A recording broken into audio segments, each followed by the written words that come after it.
ধারাবাহিকে এক অভিনেতার মৃত্যু, আর তাতেই কাঁদল গোটা দেশ। পারিবারিক গল্পকে কেন্দ্র করে নির্মিত ধারাবাহিক নাটক এটা আমাদেরই গল্প শেষ হতে চলেছে।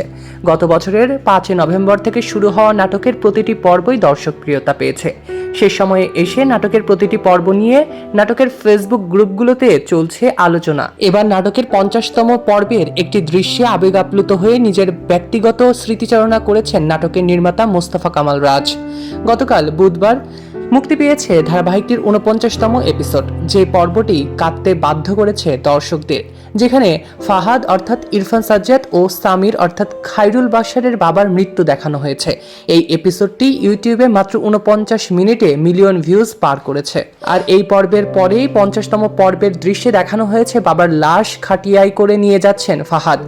আর এই দৃশ্যের সঙ্গে নিজের প্রিয় মানুষের লাশ বহনের স্থির চিত্র সংযুক্ত করে রাজ লিখেছেন, বাস্তব জীবনে যখন আপন মানুষের খাটিয়া কাঁধে নিয়েছিলাম মনে হয়েছিল পৃথিবীর সবচেয়ে ভারী ওজনটাই বইছি।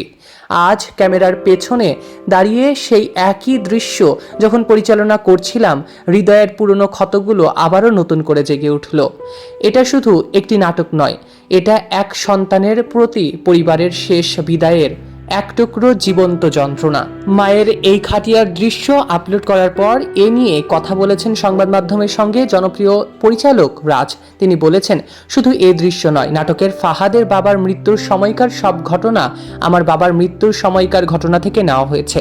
সে সময় বাবার মৃত্যুর পর পরিবারের সত্য আবহ এতে উঠে এসেছে। শুটিংয়ের সময় মনিটরে চোখ রাখা আমার জন্য অনেক কষ্টের ছিল।